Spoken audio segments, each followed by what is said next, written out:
within a cemetery. I will fight, never weary, I wanna be legendary. Till I'm dead and buried deep within a cemetery. I will fight, never weary, I wanna be legendary.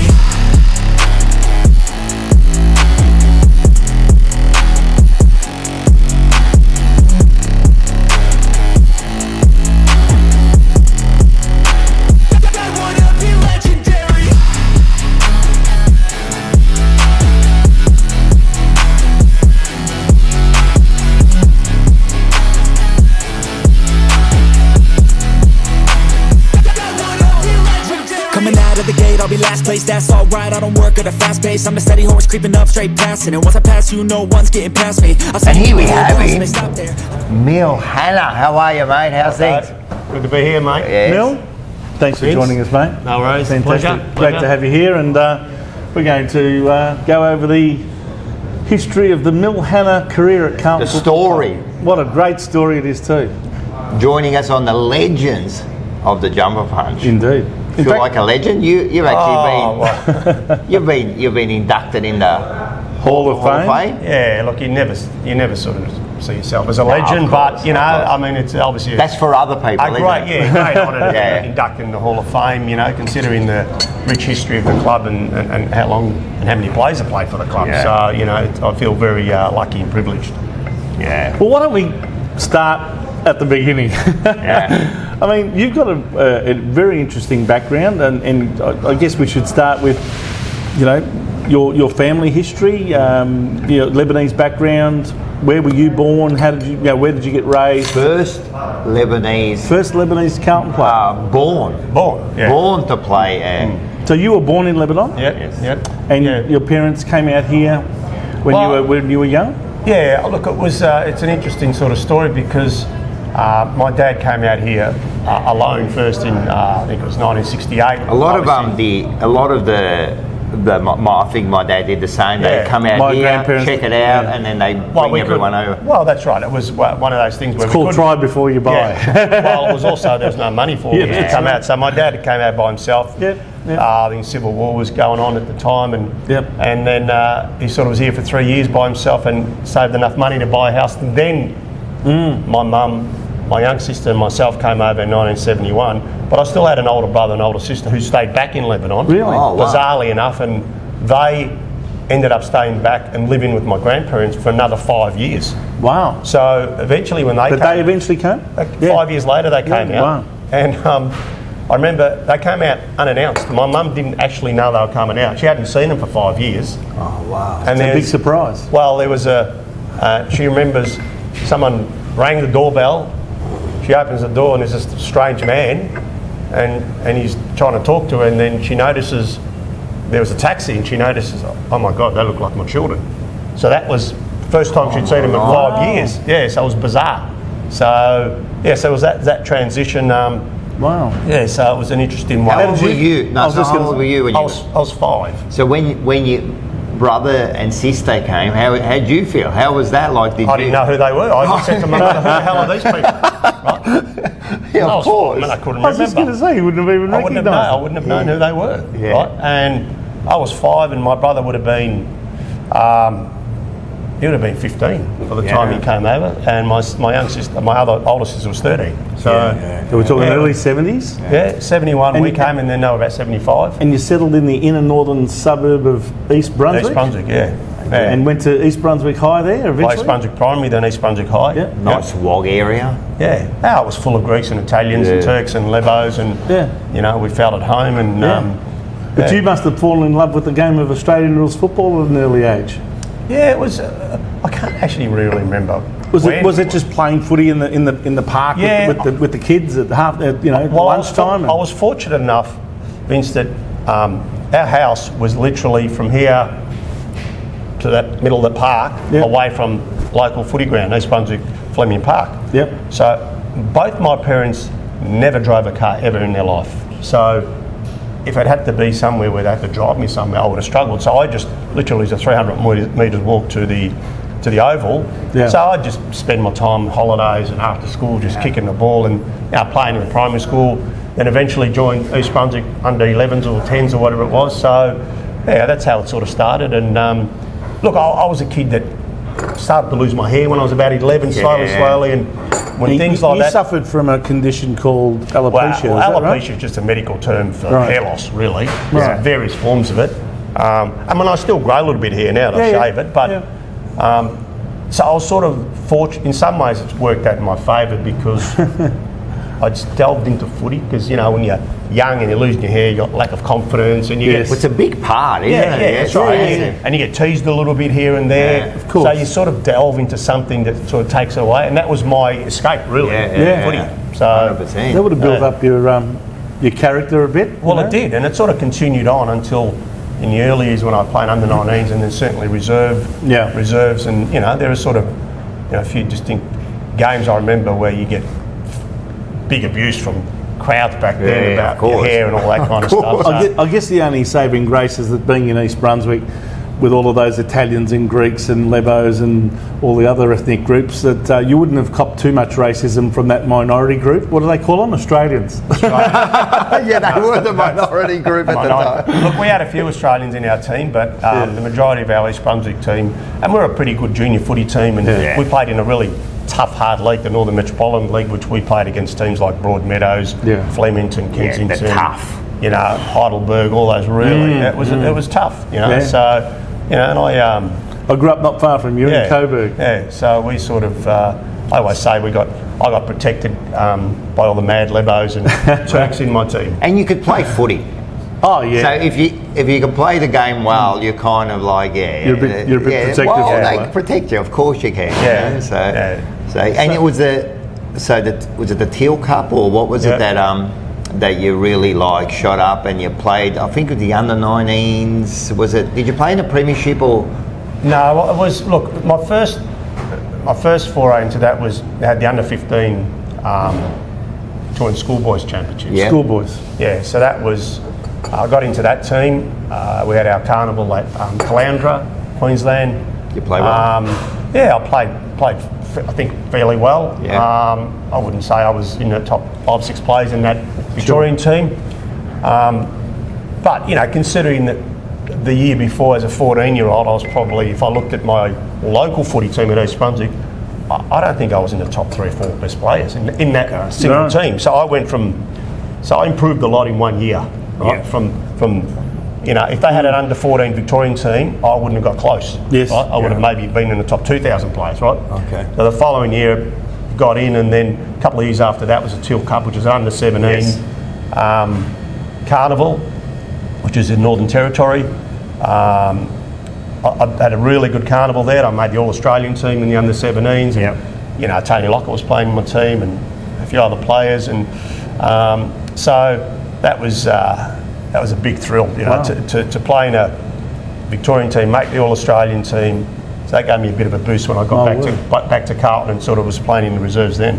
I was just going to ask, how did it all come about that Carlton took an interest in you? Obviously, being in East Brunswick, that would have been Carlton heartland. Someone would have spotted you or been told about you and came and watched you play. Yeah, well, as most people know, back then there were no drafts. It was all every club had their own specific zones and various zones within metropolitan area and country areas, and you know, Carlton had various talent scouts, country, metropolitan, who would just constantly go around like they do now and just watch local teams. You know, Teddy Stevens, who was one of the talent scouts at Carlton, asked me to come down and try out for the Carlton under 19s, and I had 4 of my teammates from them. So we had 5 East Brunswick players go and try out for the under 19s. And back in those days, there would have been 100 players trying out for a final list of 40 or something.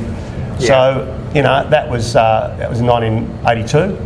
And how exciting! You know, when they first come up to you and they say, "Oh, we want you to try out for Carlton," like it's super exciting because I was a mad Carlton supporter as well. So I was lucky enough to follow Carlton. They come and ask you to go and as I said to Vince earlier, even though we didn't train on the main oval, we trained next door.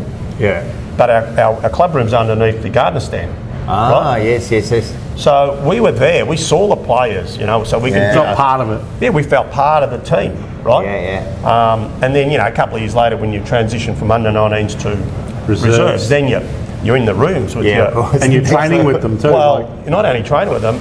I'm thinking, here I am. I'm 17.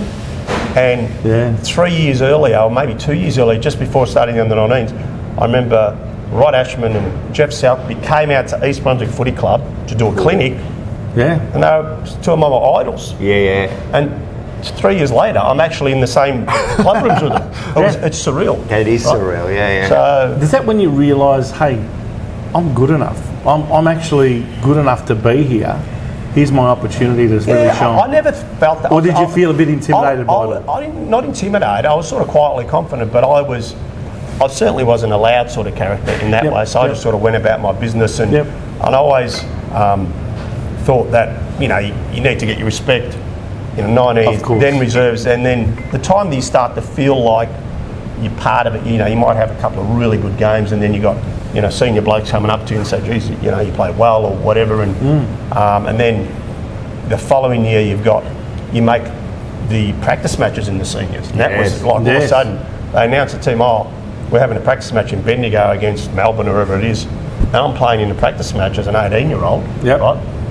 I'm thinking, wow, that's bizarre, and you just sort of that's when you start to feel really excited. Because you can feel you're on the brink of maybe. You feel you're on the brink, getting an opportunity. Yeah, that's right. And look, I speak personally here. I mean, I was a massive Carlton supporter as a kid, and I started going to Princes Park every couple of weeks to watch the games with my mates.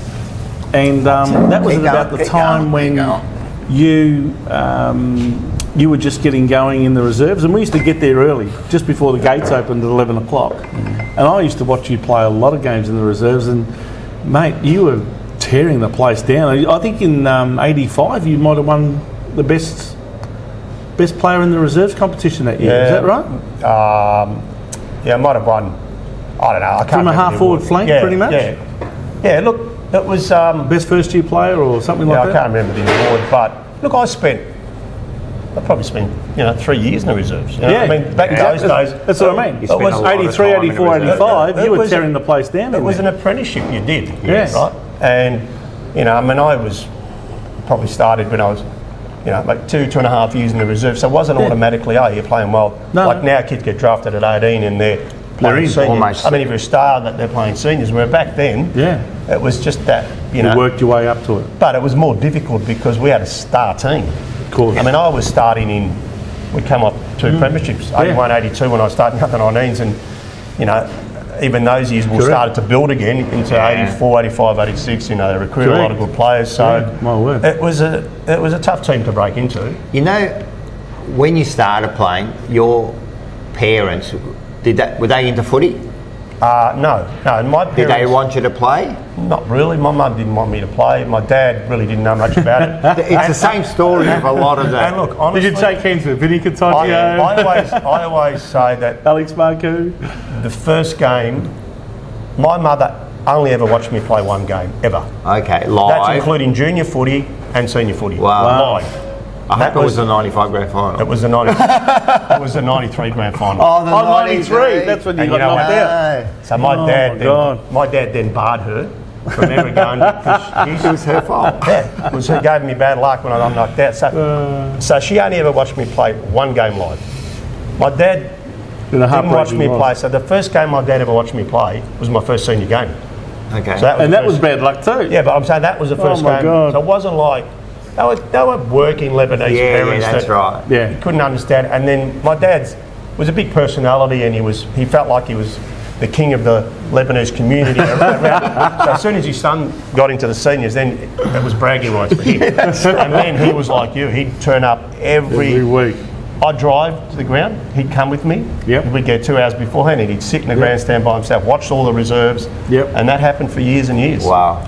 We used to get there at 10 o'clock, even though the gates opened at 11. We'd meet the same people every week. And back then... It's a routine. Oh, yeah, but back then, Princes Park only had the one seat that went around the perimeter of the fence. You wanted that one. And everything else was standing room. Yeah. We wanted that seat. Yeah. Once we got it, we put our scarves on it. We put our thermoses on it. Was that behind the goals? Or? No, we actually... We're not far from where the press box was on the wing. Okay, so it's almost the same view as what you'd see on television. We'd always hear the whistler of Princes Park. Every goal that we kicked, you had that whistle going on in the background. Yeah, that's right. Yeah. All right, let's get into some senior football, right? Yeah, let's talk about First of all, How do you get told you're playing your first game? Who told you? Like, what happened there? Like, did you? No, hang on. Before that, you were building up to your first game, but we saw it almost upheaval at Carlton. We had, you know, the end of an era under David Parkin, and he was leaving to go to Fitzroy, and they did a swap with Robert Wall. So even before you played your first game, there was a change of coach and an influx of all of these interstate players: Kernahan, Bradley, Motley, Dorotich, Bernie Evans. Did you think, oh my God, am I going to get a gig here or what? Well, and how did you feel when they told you you're going to be playing round one? Look, I wasn't really thinking about it. I mean, when you look back now and you just name all those players. Yeah. I mean, it's like, if that happened now, those quality players, it's like having 6 number 1 draft picks. At your club, not just number 1 draft. These are number 1 draft picks. Haven't even played a game. These were number 1 draft picks who already had 100 games of experience under their belt. State players. Yeah, I mean, like 2 years before that, Kernahan kicked 10 goals on Bruce Dool. I know, in a state game. Yeah, that's right. And Bradley was tearing the place and Motley. down. So you know, we had a star-studded team to come through, and you know, obviously, that's why from the outset. Yes. 86 grand final, 87 premiership. It was just bang, you know. We had such a good team. So, but I didn't think that way. I didn't think, I'm not going to get a game. For me, I was just like focused on just playing well, you know. And I had a great pre-season in '86, practice matches, and I can't remember who told me, to be honest. I just cannot remember how I was told. When I was told, it was just. So leading up to round 1 of 1986. Which was your first game. You'd been playing practice matches and you were in good form, and you were building up. I was playing the forward line, And Robert Walls, brand new coach, said, "Yep, I want him playing." Yeah.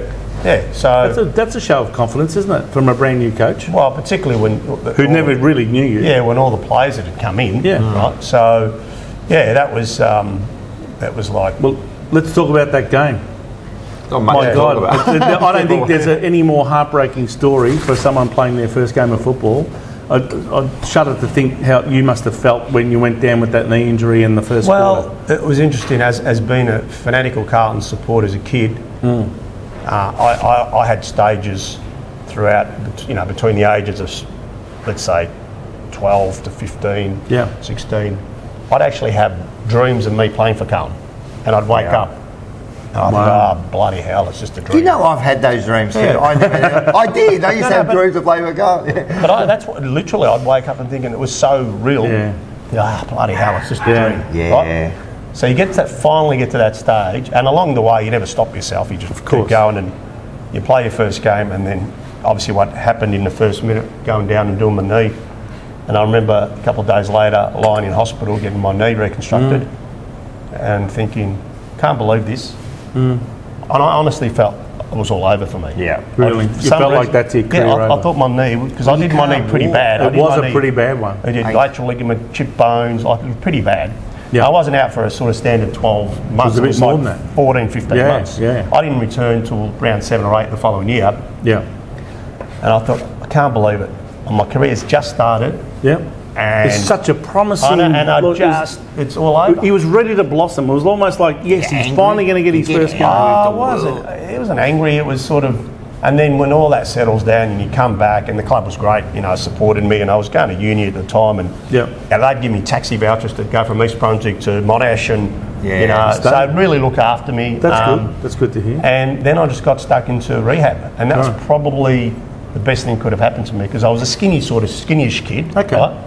But you come back. Yeah, and I just really, you spent over 12 months in the gym. That's all you can do in the time. So, and that sort of helped me when I came back. You look slick, man. You look good when you came back. Did the players get behind you and give you a lot of support? That was sensational. A lot of guys encouraging you, don't worry, keep coming back. Look, the club couldn't have been more supportive. It's great. We had a great bunch of players in that area, which, as you know, why they had success. So, where did you think the culture stemmed from back then at Carlton? There was such a winning mentality and a successful club where it filtered down, didn't it? I think it had to do with a couple of key people, in my view.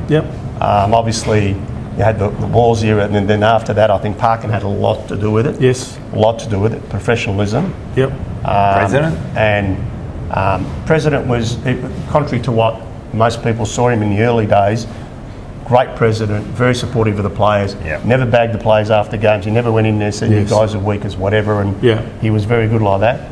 Probably the most influential was Sticks. Sticks was the one for me that drove the culture. He was the one in that period where there was that really never die. And you know, you'd go in at half time and you're down by 2 or 3 goals. There was none of this sitting down and put your head down. His Sticks would be walking around kicking chairs and he was constantly, without him, I'm not sure if he would have had the same success. Right? So, and then you tack on all the others, you know, the Peter Deans, and you had, the Craig Bradleys, the Stephen Sylvanis, and all these guys that were just great leaders. And you had great leaders on the field, didn't you? Every line there was someone there, like the Deans and the. Well, you guys would know if you go back through the 1986, but that era, 86 to say 95, for example. And if you look at other teams that didn't have great eras in 10 years, whether it was Carlton or St Kilda, I think, and then you look at those eras, who was captain of those teams, then you look at our era, there would have been, you could name 10 blokes or 12 blokes in that team that could have captained any one of those teams. 100%. Right? That's the difference. Right? There wasn't 1 or 2 options. There are various options. So, and that was the key. The more leaders you've got in your team, the better chance you are of winning. And there must have been a real peer pressure to, adhere to standards and to uphold those sorts of things. And it was not just around the club. It wasn't just on the field; it was off the field. So, there would be examples where Sticks would say, "Righto, boys, we're all meeting at the Kent Hotel straight after a game." And you'd rock up with your wives and girlfriends and whatever, have a good meal, drinks. Young blokes might go out afterwards. Next morning, pleasant Sunday morning, you'd have to light training or soccer game or whatever. Back at the club. And you'd come in and Sticks would go, "Where were you, Vince, last night?" And you were a kid, hasn't played a senior game your first year. He would just know every single player that didn't turn up. And he'd say, do not let that happen again. If I say everyone to be there, everyone be there. You be there. Right? That's amazing. Because when you speak to the 79 to 82 kind of crew, exactly the same thing happened. They would go out and they would. Jezza said that they would have to go out, and same thing, right? And now you're saying Sticks was doing that, and you can just see the difference in what the team is, and now it just seems we have lost that kind of like. Everyone, and even before Sticks, it was the Mark McCluers and the Mike Fitzpatricks. Look, in fairness, the era was different back to what it is now in terms of drinking, and you can do it now. It's a bit harder for those guys to do it, but it doesn't mean you can't get together. Exactly. Right? So I think it even extends to footy trips. We was always at the end of the year, okay, there'd be 30, 40 blokes who would go on a footy trip together. Obviously it doesn't exist anymore for certain reasons. But it is when you gather everyone, and it was literally, unless you had something, a wedding on or something after a game. If it was a home game, there was 3 or 4 different pubs that we would rotate. Norton's.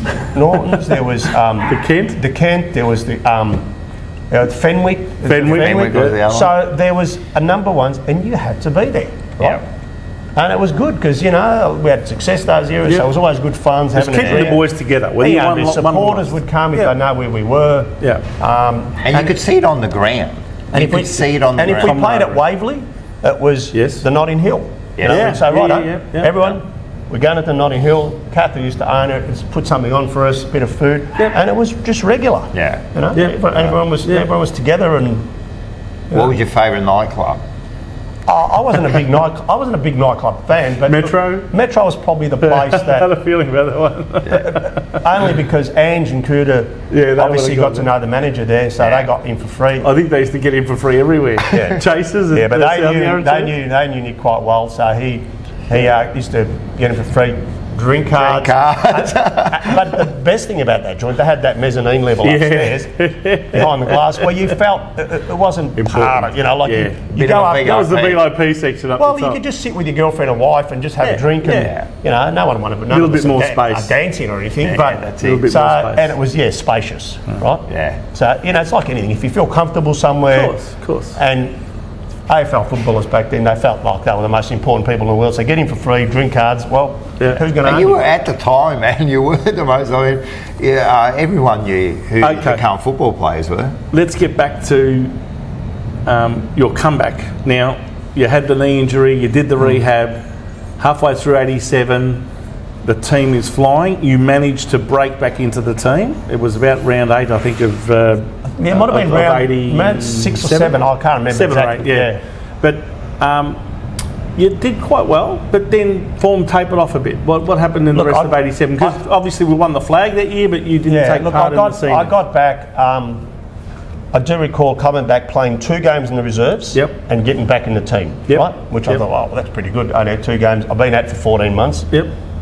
Got in, played the first game back at Waverley. I think played centre-half back. Might have been playing on Dwayne Russell, actually, at back time. But played okay that game.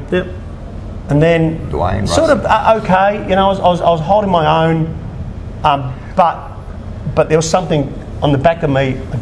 My knee just didn't quite feel right. I just didn't have the same confidence previously, where I just jump at things and all that. You were worried? Yeah, I was hesitant. I was hesitant to jump because of my knee. It was just a psychological thing, and slowly, I think I ended up playing 8 or 9 games in the seniors in a row, and then I got dropped.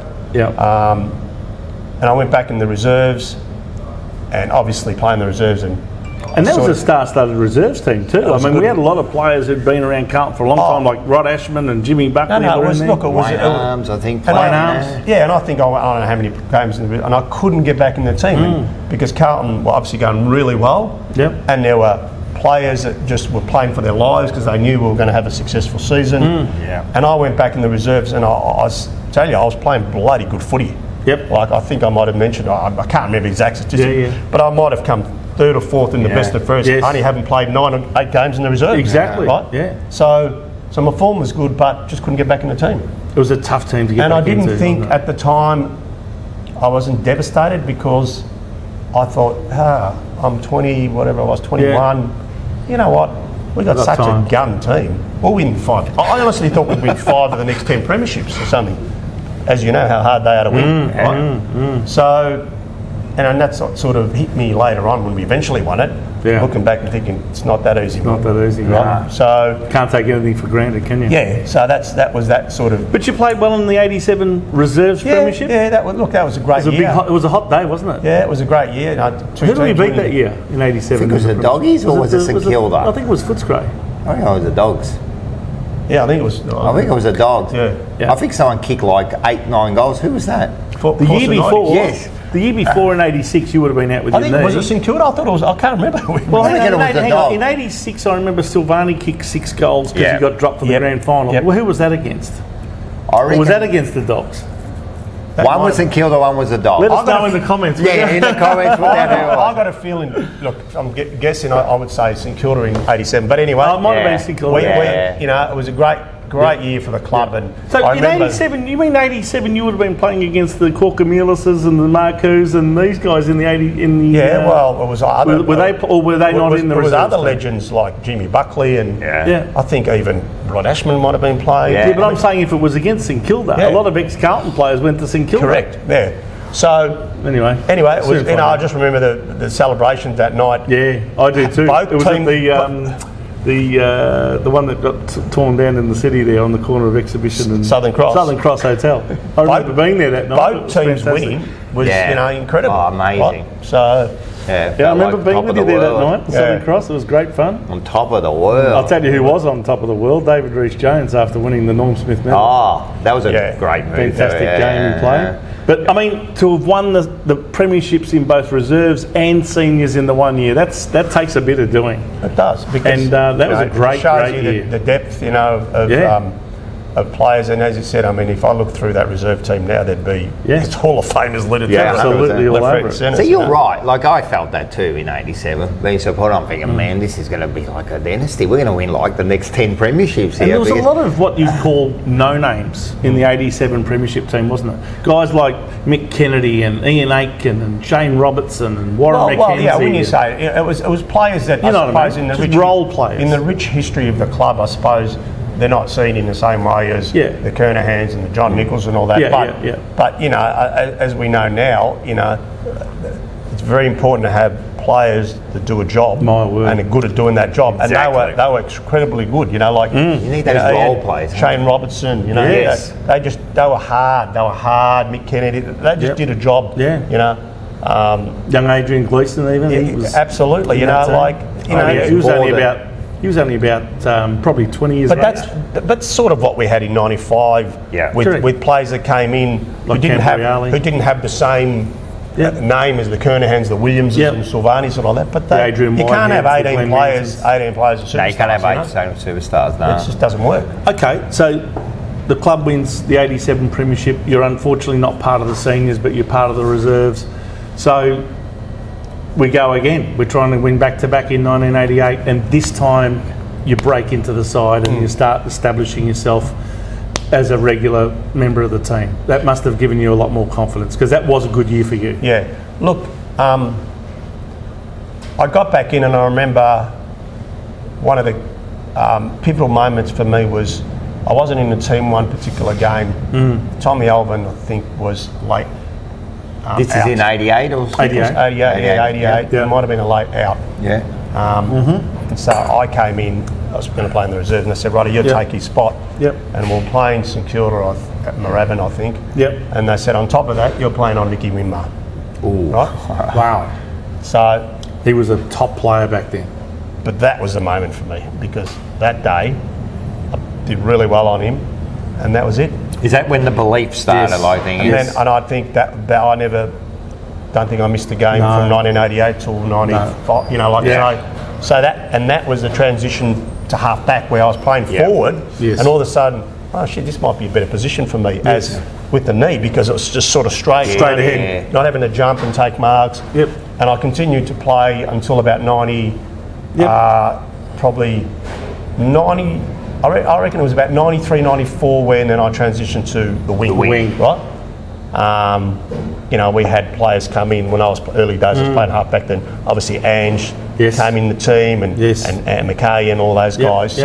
So They filled that back wing. Then you had you. So- you had like They used Cooter you on as the a more other wing. attacking- so that was You became a more attacking option on the wing. yeah, that was more probably a situation where, you know, that landmark moment where you're given an opportunity to play on someone, and the club says, well, maybe this kid is better off in the half-back flank, and then from then on, I'd start to play on good players. You know, I'd be playing on the Winmars, the Browns, the Tony Halls, and you know, I played games on Gary Ablett and all those guys.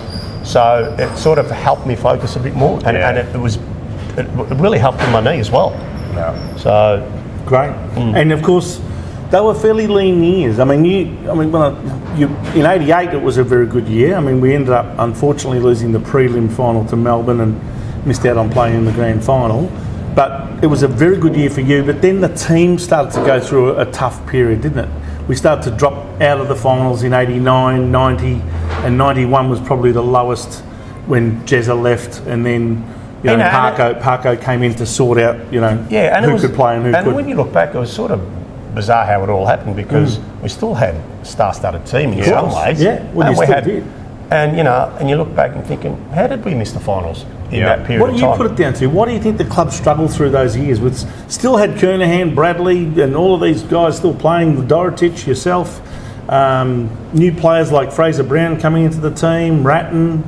You know, Look, I think that period was a little bit of a transition between, we still had those gun superstar players, but then you had young blokes coming in, and they were probably still 2 or 3 years away from being, and that's why by the time 93, 94 came, so you have that overlapping, and maybe it was the fact that we had half our team was really star-studded, but the other half was just young and starting up, right? Yeah. And you see it even in modern day football, where I think we're maybe seeing a little bit of that at the moment. a little bit of that, correct? Yeah. And you'll see the current team. It might be a different looking team in 2 years' time, because these kids who've played 30 games now have played 70 or 80, and then all of a sudden, wow, they're good players.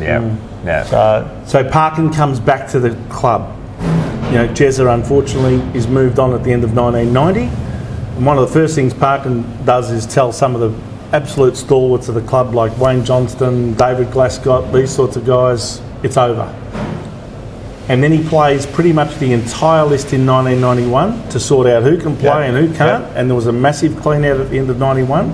I think it was at the time our lowest ever finish on the ladder, 11th, right? But that was what was required to have a bit of a clean out and bottom out. And in '92, we only just missed out on the finals by a smidgen. I think we had to play West Coast in the last game in Perth, and we didn't quite get over the line. If we had won that match, we would have made the finals, but just missed out. Could you feel that we were building towards something pretty significant? Yeah, definitely. Yeah, definitely. I felt, because you were playing really at the top of your game at this stage. There was a bit of a clean out, and Parkin did. And I remember Parkin come in and said, "Right, what we're going to find out here, boys. Yeah, we're going to find out who can play, who can't, in the most harsh, simple, harsh way. Yeah, you can either play or you can't, and we're going to find out. Yep. Right, and he did. And then, and the time I remember at the time there were 5-6 changes a week. And by the time '92 came, stiff not to make the finals, and obviously '93 made the grand final. And, you know. And did you expect that to? I mean, I don't think anyone had expected it as such, but did that surprise you that we were good enough to actually make a grand final at the time? Or? Not really. I just, I felt we had those disappointing years before that. I thought, and now, some of the players, the older players who've been great players for the club, have left, and we got some young blokes coming in. Well, of course, in '92, one of the other reasons that we rose up the ladder is the introduction of Greg Williams, Earl Spalding, guys like that. But clever recruiting. Dean Rice the following year. They got the right players. That was clever recruiting because those blokes, like Spalding was a star, he was hard and he complemented Sticks. Dean Rice was a hard player. Yeah. His pressure and tackling, Clapper was sensational. It was just good complementary recruiting to complement the rest of the team at that time. So, sometimes it doesn't always work out that way. Yeah. But it was, in hindsight, worked out well. It was amazing. Now, we can go through every single game, but I'm going to go straight to like '93 because this is what we want to know. Right? So '93 comes along, right, and you get into the grand final. Essendon, I remember, they were supposed to lose against Adelaide, right? And yous are already there. Yous have beaten them in the first game. They come back, I think 44 points down or something. They come back. You naturally watched that game, yeah? How do you feel when Essendon come back and you think you were playing Adelaide just an hour prior? Like, I can tell you what I felt. I felt like, can't believe they did this. Is there... Yeah, look, there's two parts of it. One part is from Essendon's point of view, they'd be saying, this game was gone. This game was gone. We won this game, we're in the grand final, nothing's going to stop us now. Yes. Or sometimes the other view is we were lucky to get out of that and we can't really continue that on. Maybe a bit like what happened to Carlton in '99, having beaten Essendon. And from our point of view, I'm not going to lie and say that I'd much prefer to have played Adelaide, right? Yep. Because it's honest, because you knew you had their measure. Not just measure. There is, if you look at every AFL team, the home ground advantage is pretty significant, right? And home crowd advantage. And interstate teams obviously have won a lot of grand finals in Melbourne. That's fine, but the odds are slightly against you. I think if you're playing, a grand final, a game here in a different state. The home ground advantage is fairly significant, and we'd had their measure. And I just knew that if we, not sure if people would have been non-Carlton people would have been back for Carlton or Adelaide. I don't know, but maybe Victorian people would have been back with the Victorian team. Of course. So I always knew we'd have the majority of the crowd, but I don't know if I felt deflated that they won. But I still felt. We'd beaten Essendon a few games beforehand. You didn't get that uneasy little gut feeling of something, Essendon's got up and won here. I don't think... And last time we beat them by, I think, 2 points in the very first final under lights at the MCG in the qualifying final. And they had 6 or 7 players out of their best side. But with the injection of those 6 or 7 in the grand final team, you must have known that you were going to be up against it. They were a good team. I still felt it was a 50-50 game. I did. I still felt it was a 50-50 game. And really take away the first quarter, it was a 50-50 game for the rest of the game. That's right. Because they 7-1 and we lost by 6 or 7, whatever but it was. I think the other big one why we lost that game, so in the first minute of that second quarter... I was just going to say. What happens? Oh, I can't really remember. A mongrel got you can't remember. You can remember just before that, but so you get the ball in the back line there. Bloody Dean Wallace. I get a handball and look, it happens. It happens, and I don't think I was the only one targeted.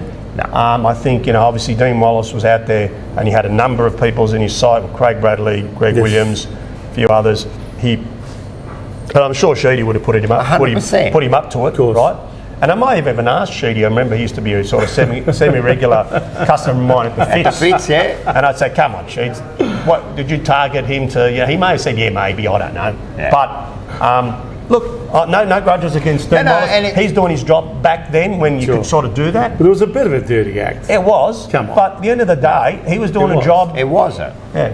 No, It wasn't. It was. Well, you think that was fair play? That what was he fair did? play because we spoke to Brownlee last night and they said in the 79 and in the 82 grand final they targeted specific plays and knocked them out. Okay, I hear what you're saying. If you want to live he by did the that, sword, you die by the sword. But if he did that to me now, if you look at the vision of that, if he did that to me now, He'd be out for 8. I'd say he'd probably get 6 weeks. And I remember My word. going off the ground and I was groggy. Yeah, going off the ground and they wanted me to come back on. Can't remember exactly, but I got a feeling when I came back on the ground when I first got the ball, I actually started running the other way. Yeah. Right? So I actually didn't know where I was. Where you were. No idea. These days you would never go back on the ground. Well, you never get back on the ground. Yeah. So you sort of... It was a fair knock. They jump us in the first quarter. Yeah.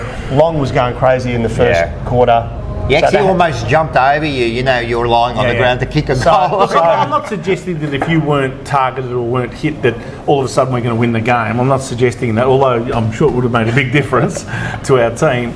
But, they clearly took the initiative in the first quarter. Now, you were there for the first quarter. Yeah.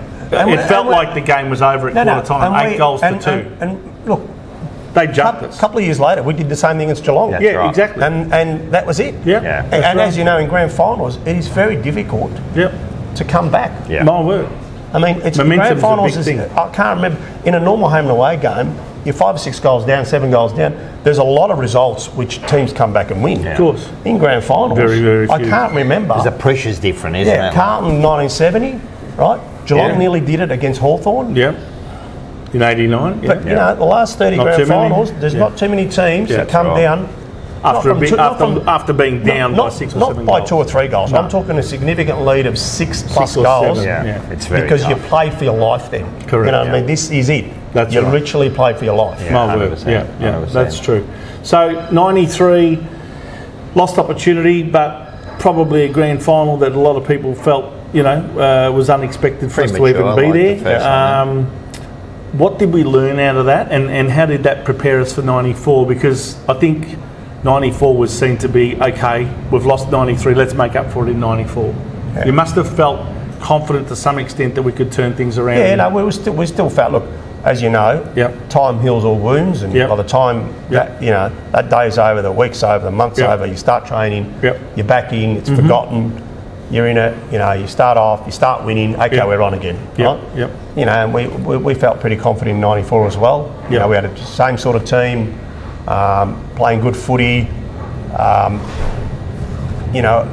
felt in 94 that, reflecting back, that we were as good, if not better, than 95.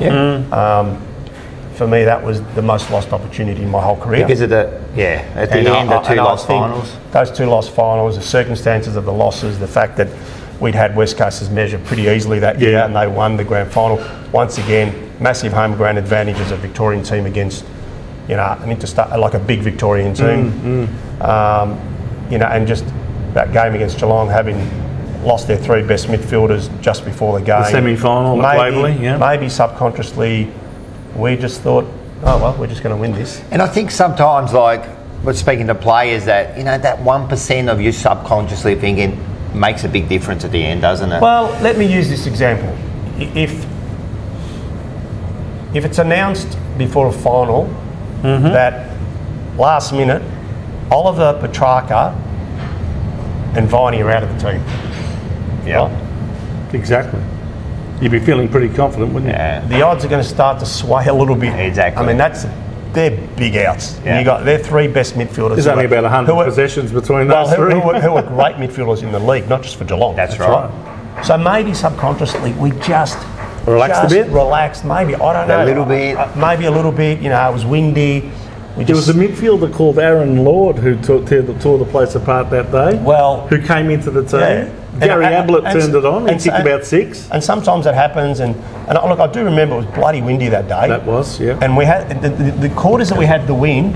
We just weren't getting it through. We just weren't putting it through. Yeah. You know, we just and in those days when you've got a win like that. Yeah. You've got to have an advantage of 3 or 4 goals, and we didn't have the advantage. No. And we had 1 goal, I think, so we're up against it.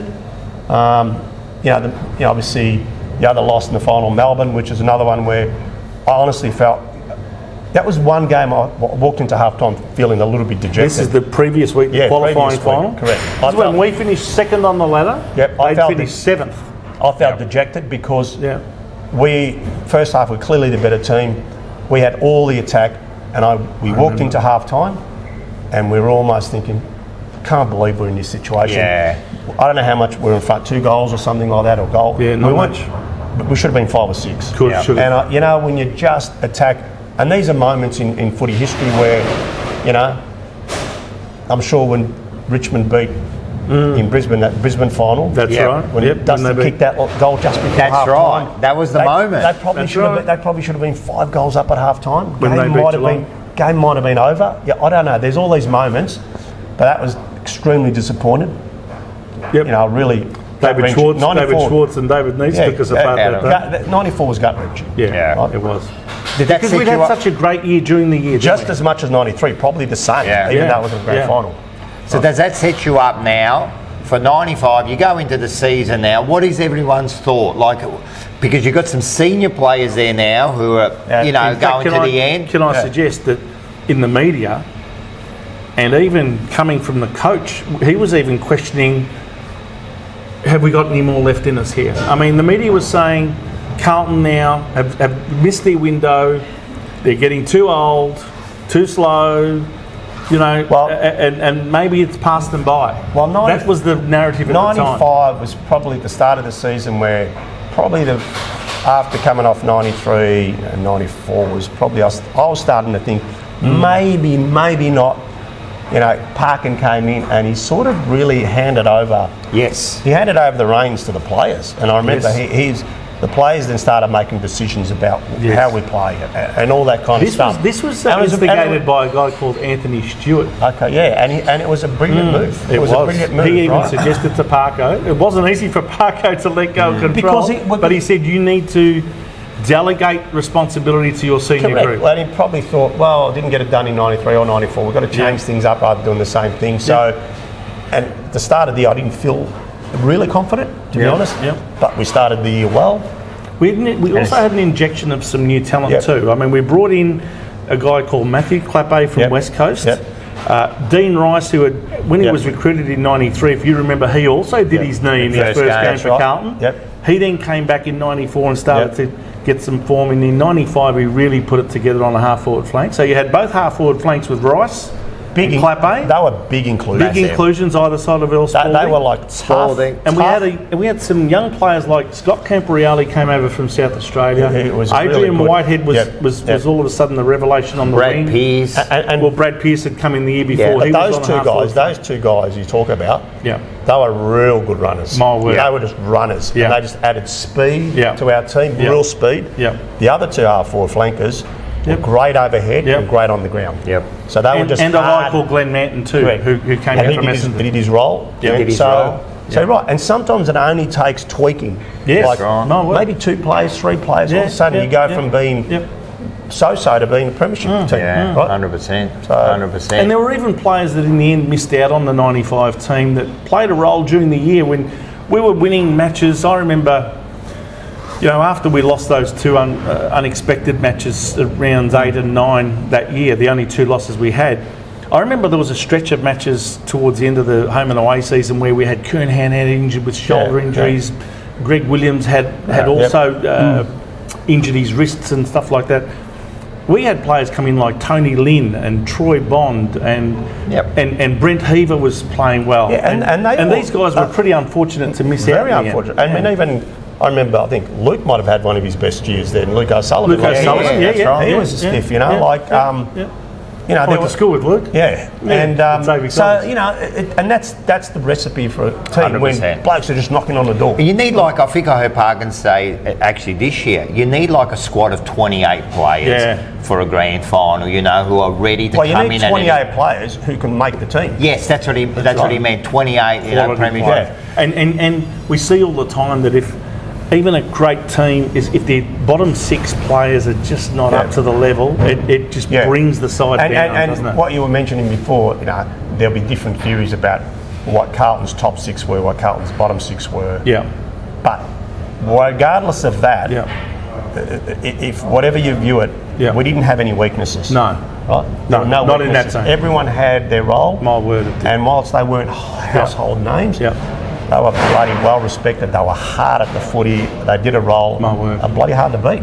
100%. That back 6 in 95, I mean, when you think about it, you had, you know, Silvani at full back, you had Peter Dean at centre half back, you had Michael Sexton in a back pocket, you had Ange Christou, Andrew McKay, you know, Glenn Manton was often, you know, filling in in that back 6 as well. Oh, great.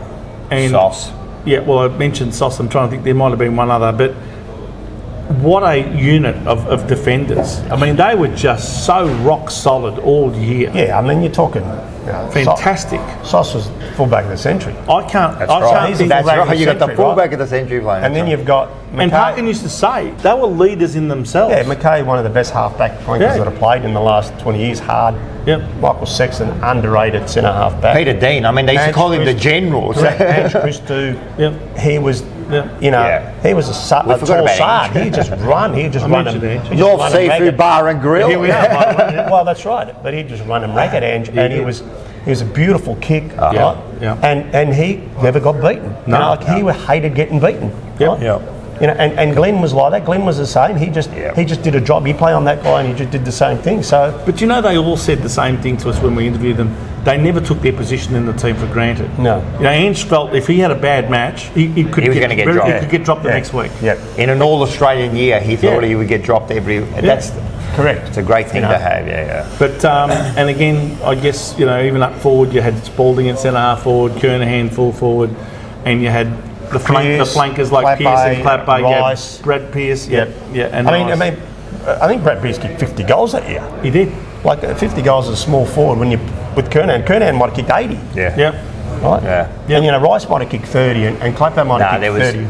And this is the thing, you had so many different places to kick goals, man. Teams that, now tell me, so you lose 2 games around 7 or 8, I think it was. I think we won our first 7 and then we lost rounds 8 and 9. So we lose the 2 games. Sydney and St Kilda.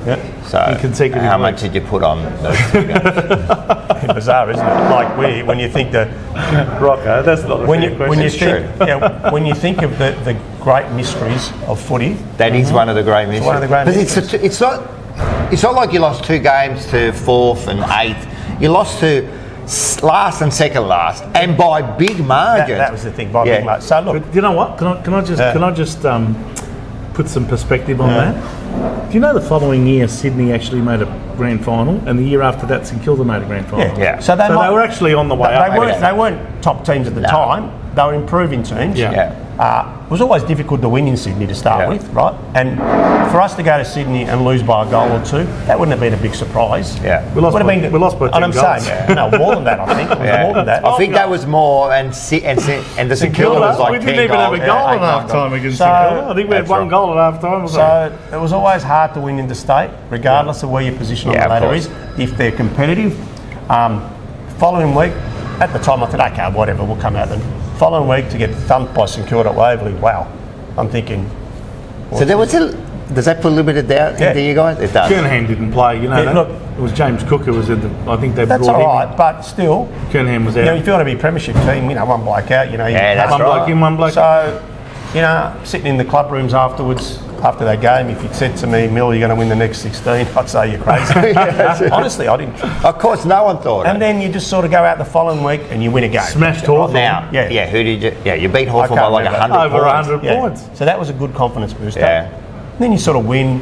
And then you don't stop yourself and say, okay, we've won 2 in a row now. You just go on and continue We're on. going to be continue on. blunt here. Did you feel at any stage that maybe some of the boys weren't trying their hardest in those 2 games? No, honestly, not because. No? Okay. You know, I remember this when Richmond won in 2017. I think they got belted by St Kilda at Marble by They did 90 during points. That's right? true. in the middle of the It year. just- Yeah. They were watching footage of the Carlton 95 team. Vince, it just happened. In Premiership teams, I'm kidding. there are games Yes. when teams have won a Premiership that year. Yeah, they've had a downer. They've had a downer, Yeah. right? Yeah. Now, we had 2 in a row, right? Yeah. Actually, Parkin came out after that and said, we're a B grade team.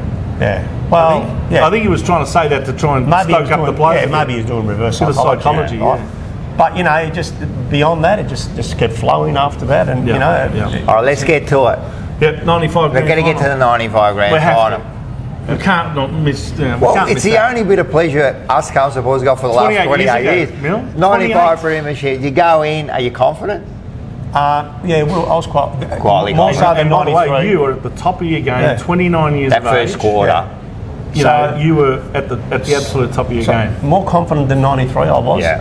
We were quietly confident. You know, we'd heard rumours and with, you know, Geelong players, because I think we may have just beaten them in at Princess Park. Yes, actually, the only time we played them that year, we've beaten them by 3 points. And they right. should have beaten us that game. They probably right. They should have beaten us that game, I felt. Craig right? Bradley saved the game for us. So, Is that the one where Greg Williams did the Maradona and pushed the ball through and he got a goal? That was another one. all right. It was against West so Coast. that was a game where That was against West Coast the year I after. felt that in front of packed house, Princess Park, all Carlton supporters. I remember that. Geelong came out and incredible performance. They should have beaten us. Yeah. So then we go on the grand final, and because of that, because of what actually happened, went in favourites, you know yeah, that? because of what happened, there were, we were hearing rumours that the Geelong supporters, players were a bit confident they'd beat us.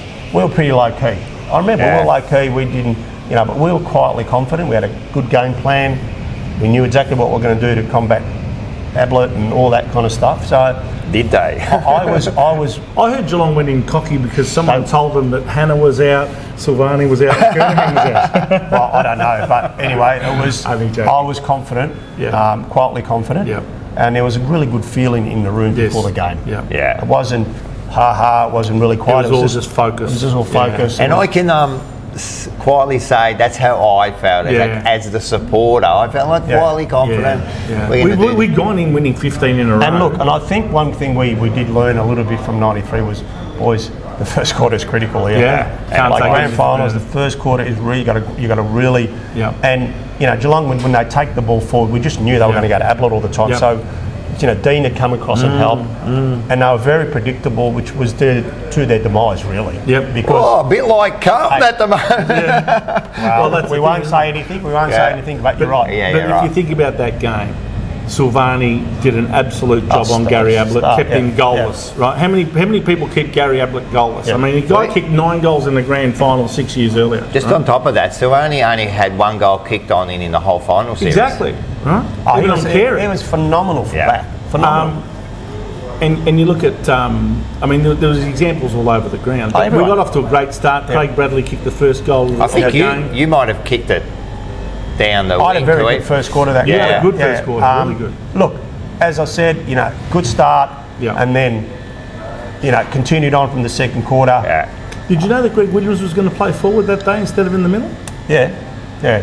That was a good move, man. Yeah. It And ended look, up when- being a when- masterstroke, wasn't it? When you have a guy who plays forward, he has 30 possessions and a forward pocket kicks 5 goals. It's pretty hard to beat that performance, really. I know. It's not like he played in the midfield. No. It was a birthday But present. I wasn't it, for him? do remember a moment in that game where I think I was standing out in the ground, and it was about 5-10 minutes to go before 3/4 time. Yeah. Yeah. And I looked up at the scoreboard, and I think we're about 90 points up, Yep. right, at that time. That's right. 90 we were, points up. in the last quarter. So I'm thinking, 15 goals up. in the grand and final. I'm thinking, okay. I think we can relax. We've got 5 minutes to go here, and this is in my head. I was trying to Yeah. rationalise everything. Yeah. I'm thinking, okay, if we don't kick another goal for this last 5 minutes, and they kick 3 goals, we're going to be 12 goals up, right?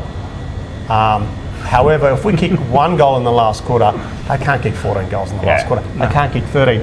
So I thought, oh my God, We got this one. we got this That's one, it. you know. And as it turned out, we just took our foot off the accelerator in the Right last at the quarter. end, yeah. Right? They kicked the last 5 But goals that of was the my game. You know that? that was my satisfying moments. Yeah. Standing out at, because you know how stressful grand finals can be as a yeah. supporter. Like, We were knowing- singing, mate. So what was knowing- the feeling? What was the feeling? Was it elation, or was it just sheer relief, or what was it for you? It was, for me, it was relief. Yeah. It was, you know, elation is when you've won 3 previous grand finals. Yeah. Like what Richmond's done or whatever, like the Carlton team of 79 and 182, by the time you win 82, there's not relief because you've won. Yes. But when you When missed you've out lost in '93, should have won 94. Should have won '94 and missed out. Yeah. And to get that, it was slipping away. You know, my career was getting older, and all these Yeah. players and thinking this is going to be disastrous, right? Yeah. So it was absolutely. I was like, my God, sitting in We that. got there. We finally Just did it. like taking a deep breath. And I remember being in the bus. The bus was outside the rooms Right. back then. So we all the players and the coach got on the bus. Yeah. And we drove to Princess Park. Yep. And it was only the players and the coach. And that trip from the MCG to Princess Park on the bus, I don't think, honestly, there was a word said in the bus. It was, I wish I'd videotaped that bus. It was just like every player sitting by themselves in a big Just 50-seater. absorbing the moment. Just sitting on the window, just looking out the window, just saying. And then obviously once you get to Princess Park, everyone's celebrating. All that. It Yeah, I was there. But that 30-minute ride was surreal. Yeah. It was like, wow, I can't believe it. You'd think, what would you think the scene would be like in a bus after you win a grand final? Everyone's There'd be everyone champagne. Big champagne It corks. was the opposite. No, it was the opposite. It was that relief. Yeah. It was that relief, yeah. It was the They opposite. actually did it, yeah. What about the trip to the Carlton Crest Hotel in Queens Road? I was there waiting for you. It was a great dinner, wasn't mate, it? The that's grand final just, dinner. Fantastic And you know, celebration. for me, even now, like, you know, even watching, I was at the footy on Sunday, and Yeah. you look at certain supporters and just the heartache you have for those supporters. Yeah. And in '95, when you've been a long time supporter of the club and seen all these long time supporters of the club that I've seen since I started the club, the Ray Gilberts, all these guys who'd been every function and put money into the club, to see the sheer joy was actually gave me more joy than your own pleasure, right? Yeah. So, you know, because you guys are there every week, you know? Yeah. Yeah, no, I agree. Yes. I agree. Well, So I'll tell that you what, we celebrated long and hard that night. Oh. I remember that. I mean, the 1995 grand final was It was magnificent. The great whole year was like, it was celebration. just amazing. The whole year was amazing. Every game, I just loved going to watch you guys, the Carlton Football Club. I just loved it. You made me feel so proud. And proud. I don't think we've ever reached a higher pinnacle in terms of how we played the game than 1995. It was an absolutely you all sensational played year. for each other like that. And as we know, they, you know, look, they're extremely hard to win. Of course. And even great clubs, powerful clubs, have waited many years. The Collywoods, the Richmonds, the Bulldogs, the Melbournes, you know, waited many years. You know, and there's no guarantee ours will come in the next year or 2 years or 3 years. But, you know, all I know is when it does come, hopefully we're around and we'll be exactly party. Hey, actually, just a quick question about last year's grand final winners, Geelong. Yep. Did you see the same similarities Yeah, I between did. what they achieved last year as what we achieved in '95? Yeah, 'Cause yeah. they won 16 No, in a row, 100%. and they had an ageing list Yeah. that had probably And been, I thought they probably were seen to be maybe getting on a bit too old and whatever. 2 or 3 years earlier, I thought they were gone. Yeah. Yes. But there's a little bit of a tweak there because, you know, they've got Gary Ablett who was at the end of it. all Jeremy those- Cameron came in. But you had a superstar come into the team. Yeah. And then they had just out of nowhere a few young blokes that really stepped up. That's right. Oh, wow. Yeah. Yeah, the little Very the similar. the little forward stepped up. Yep. Like And Stengel. and if it wasn't for that, they couldn't have won it. No. You take those blokes out of that team, you take Cameron and Stengel out of the team, course. I think they would, you know, they don't win it. If they were still relying on on the Hawkinses. But the and other these thing, no guys, disrespect to the Cats, they've been a great team for a long time, but Yep. would you like to have 11 games at Princess Park every week? Now, if you look at the history of games, like, come on, you have to factor in. Yep. All the games you that have to they haven't kept factor any in. apart. Yeah. Would you say a reasonable amount would be 2 or 3 games win extra by doing that? My word. Say 3 games. Yeah. Yep. So 3 games extra, right? Makes a big difference. that's the difference between being top and fitting outside 4. Thank you, my friend. Right. I will speak to you in a sec. Yeah. And making 8 and not making 8. You know what I mean? Yeah. So there is something to be said about that. And I do miss Carlton playing at Princess Park. And well, we could have. Yeah. We could have if there wasn't, there was a bit of a change and we moved away from Princess Park. We could have had that. All right, listen. It's been a great interview. Now we've got someone that one of our members, Jumper Punch members, right? He's come to watch the interview, so we're going to it's Gerard. I'm just going to leave it as Gerard because Dwight is it? Dwyer.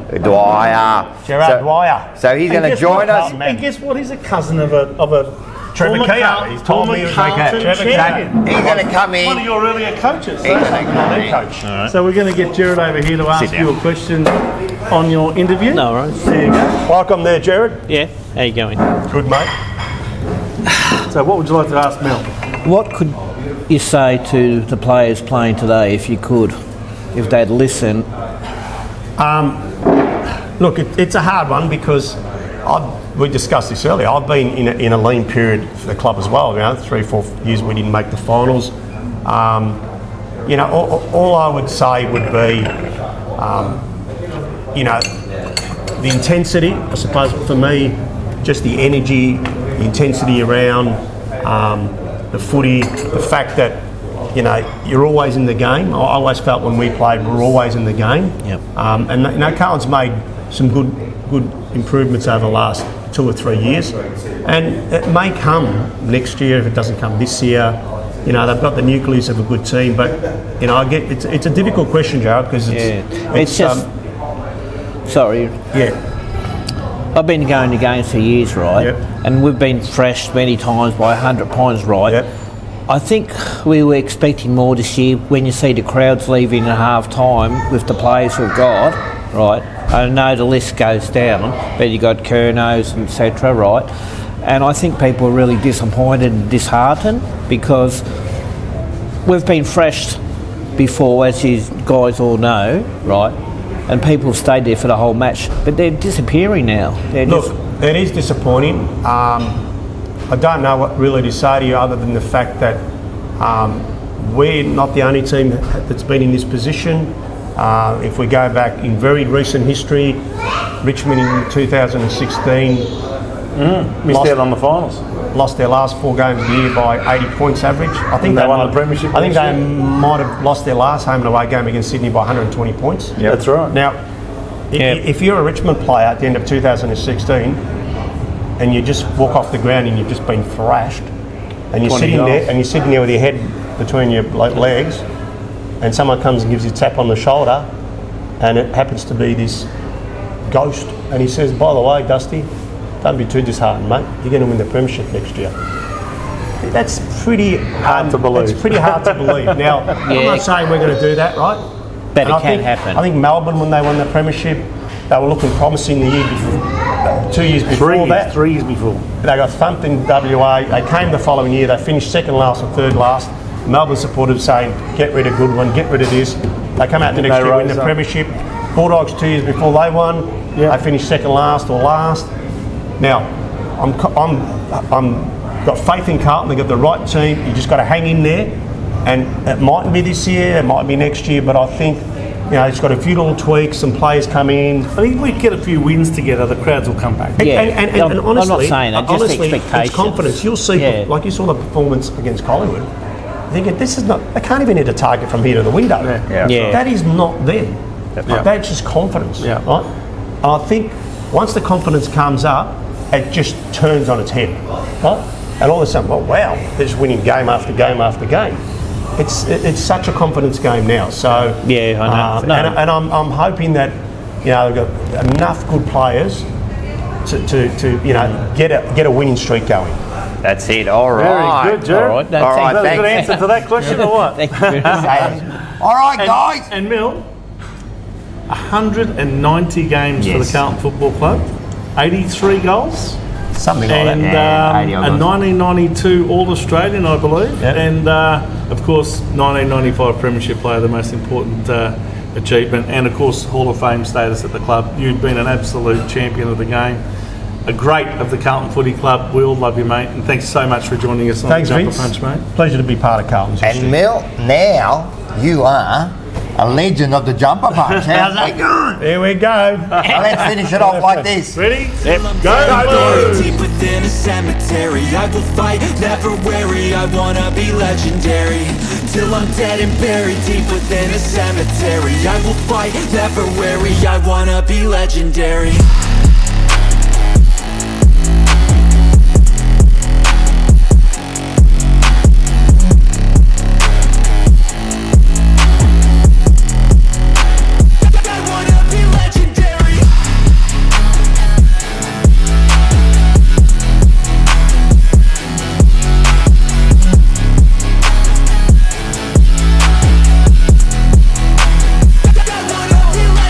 Coming out of the gate, I'll be last place, that's alright. I don't work at a fast pace, I'm a steady horse creeping up, straight passing. And once I pass you, no one's getting past me. I've seen people hit walls when they stop there. I don't get that mind, man, it sounds scared. Good things take time, better prepare, cause anything great takes pain, isn't fair.